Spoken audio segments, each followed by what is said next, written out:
کہیں گرمی کہیں سردی کہیں بارش کہیں طوفان، خدا ہی کا کرشمہ ہے، اسی کی حکمرانی ہے۔ وہی کرتا ہے دن روشن، وہی پھر رات لاتا ہے، حکومت اس کی چوطرفہ زمینی آسمانی ہے۔ وہی خالق وہی مالک وہی اول وہی آخر، کہ وہ ہے ذات لا ثانی، کوئی اس کا نہ ثانی ہے۔ آج میں آپ حضرات کے سامنے خدا کی وحدانیت پر کچھ کہنا چاہتا ہوں، کچھ سنانا چاہتا ہوں اور کچھ بتانا چاہتا ہوں، خدا کے وجود کا یقین دلانا چاہتا ہوں۔ اللہ تعالیٰ نے انسان کو بے شمار خصوصیات سے نوازا، انہی میں سے ایک خصوصیت اشیاء کا ادراک ہے۔ کبھی تو وہ چیزوں کو دیکھ کر پہچانتا ہے اور کبھی بغیر دیکھے پہچان لیتا ہے۔ جیسے ہوا کو بغیر دیکھے پہچان لیتا ہے، سردی گرمی کو بغیر دیکھے پہچان لیتا ہے، خوشبو بدبو کو بغیر دیکھے پہچان لیتا ہے۔ مگر جب بات آتی ہے خدا کے وجود کی تو وہاں بغیر دیکھے ماننے سے انکار کرتا ہے۔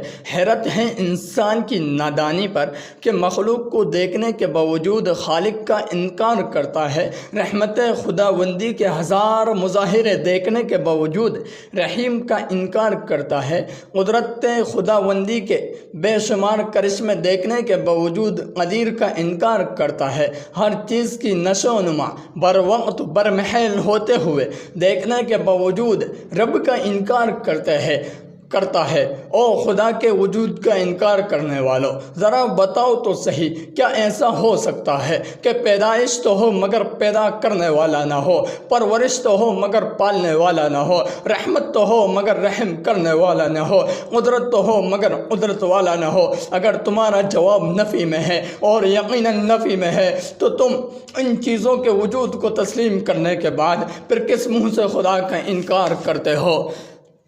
جنگلی جانور شیر کی آواز سن کر سمجھ جاتے ہیں کہ شیر آ رہا ہے، گھوڑا شیر کی بو سونگھ کر محسوس کر لیتا ہے کہ اس راستے پر شیر موجود ہے۔ انسان بند گھر سے دھواں نکلتا دیکھ کر یقین کر لیتا ہے کہ وہاں آگ لگ رہی ہے، بند کمرے میں بیٹھ کر صحن کی دھوپ سے یقین کر لیتا ہے کہ سورج نکل رہا ہے۔ یہ وہ مثالیں ہیں جن کا وقوع بکثرت ہوتا ہے، اور ان کے کثرت وقوع کے سبب ہمیں یہ احساس نہیں ہو پاتا کہ ہم ان چیزوں کا ادراک بغیر دیکھے کر رہے ہیں۔ اس لیے اگر اللہ کے وجود کا صرف اس بنا پر انکار کیا جائے کہ اللہ نظر نہیں آتا تو میں کہتا ہوں پھر تم ہوا کا انکار کرو، سردی گرمی کا انکار کرو، خوشبو بدبو کا انکار کرو۔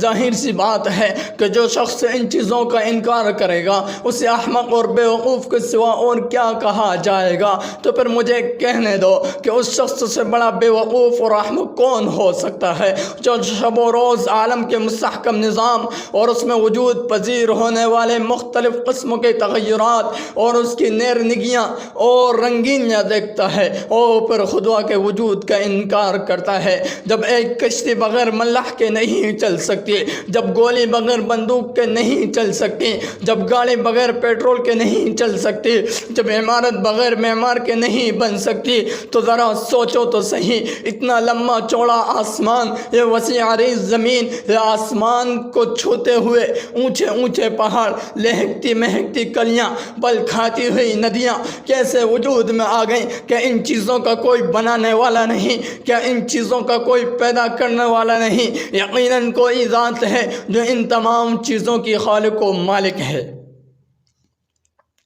اس لیے جب بدو گوار سے پوچھا گیا کہ تو خدا کو کیوں مانتا ہے، خدا کے وجود کو ماننے کی کیا دلیل ہے، تو اس بدو نے جواب دیا، البعرة تدل على البعير وآثار الأقدام تدل على المسير فالسماء ذات أبراج والأرض ذات فجاج والبحار ذات أمواج كيف لا تدل على وجود اللطيف الخبير۔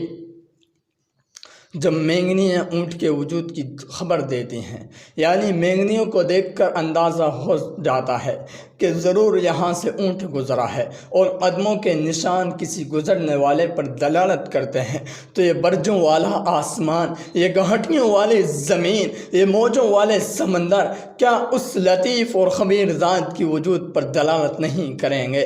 بات کی سادگی اور قوت کی پختگی دیکھیے کہ ناقابل تردید دلیل سے خدا کے وجود پر استدلال کیا۔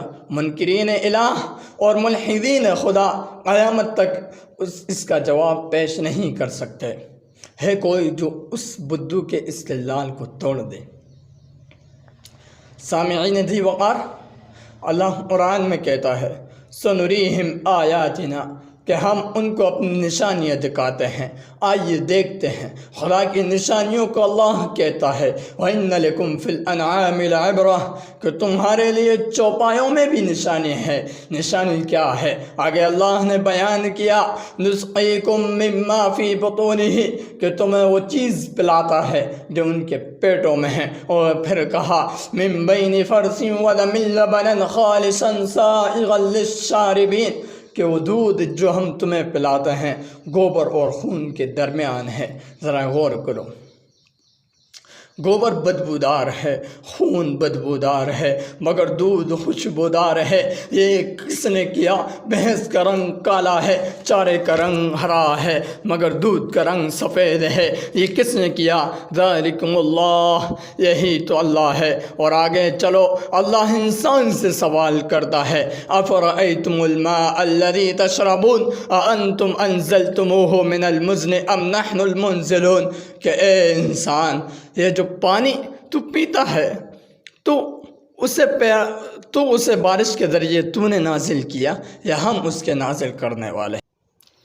آفاقی اور مشاہداتی دلائل کو چھوڑ دے، انسان تو خود اپنی حقیقت پر غور کر۔ اللہ فرماتا ہے یخلقکم فی بطون امہاتکم خلقا من بعد خلق فی ظلمات ثلاث، کہ اللہ تمہیں تمہاری ماؤں کے پیٹوں میں پیدا کرتا ہے، پیدائش کے بعد پیدائش درجہ بدرجہ تین تاریکیوں، تین اندھیروں میں۔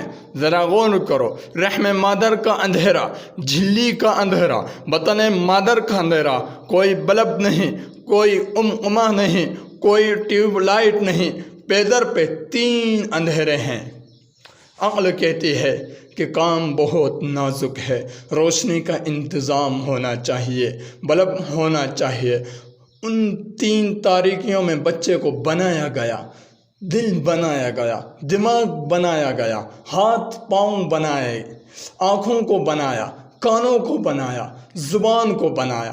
3 اندھیروں کے باوجود بچے کی پیدائش میں کوئی خرابی نہیں آئی، کوئی گڑبڑ نہیں ہوئی، کوئی عضو دوسرے عضو میں فٹ نہیں ہوا، آنکھ کی رگیں کان کی رگوں سے نہیں ٹکرائیں، کھانے کی نالیاں پینے کی نالیوں سے نہیں ٹکرائیں۔ الغرض قرآن کریم دلائل سے بھرا ہوا ہے، قرآن نشانیوں سے پر ہے، قرآن بیانات سے معمور ہے، اور ہزاروں براہین کو اپنے اندر سموئے ہوئے ہے۔ چنانچہ اب میں آپ کے سامنے قرآن ہی کی ایک ایسی دلیل بیان کر رہا ہوں جس کا کوئی توڑ نہیں، جس کا کوئی جواب نہیں۔ قرآن منکرین خدا سے صرف 2 سوال پوچھتا ہے اور انہیں قیامت تک جواب دینے کا وقت دیتا ہے، مگر نہ تو اب تک کوئی جواب آ سکا اور نہ آئندہ آ سکتا ہے۔ قرآن کہتا ہے ام خلقوا من غیر شیء ام هم الخالقون، کیا یہ لوگ بغیر کسی موجد کے وجود میں آ گئے، یا یہ لوگ خود اپنے وجود کو موجد ہیں؟ یہ لوگ خود اپنے وجود کے موجد ہیں۔ اگر وہ کہیں ہم خود بخود وجود میں آ گئے تو یہ نہیں ہو سکتا، کیونکہ یہ قاعدہ مسلمہ ہے کہ ہر ممکن اپنے وجود میں کسی موجد کا محتاج ہوتا ہے، تو انسان بھی کسی موجد کا محتاج ہے۔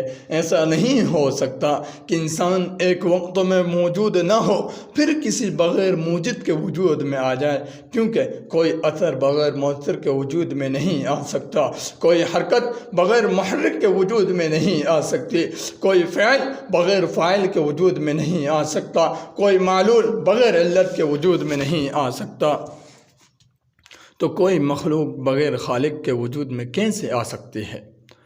اور اگر وہ یہ کہیں کہ وہ خود اپنی ذات کے خالق ہیں، وہ خود اپنے آپ کو پیدا کرنے والے ہیں، تو یہ بھی بالکل محال ہے، کیونکہ جب فاعل اور مفعول ایک نہیں ہو سکتے، جب صانع اور مصنوع ایک نہیں ہو سکتے، جب علت اور مدلول ایک نہیں ہو سکتے، جب عابد اور معبود ایک نہیں ہو سکتے، جب ساجد اور مسجود ایک نہیں ہو سکتے، تو خالق اور مخلوق ایک کیسے ہو سکتے ہیں؟ اور اگر بالفرض خالق اور مخلوق کو ایک مان لیا جائے تو تقدم الشیء علی نفسہ لازم آئے گا، یعنی انسان کا جو کہ مخلوق ہے اپنے سے پہلے ہونا لازم آئے گا، کیونکہ خالق مخلوق سے مقدم ہوتا ہے، اور یہ تمام عقلاء کے نزدیک باطل ہے، لہذا دونوں کا ایک ہونا بھی باطل ہے۔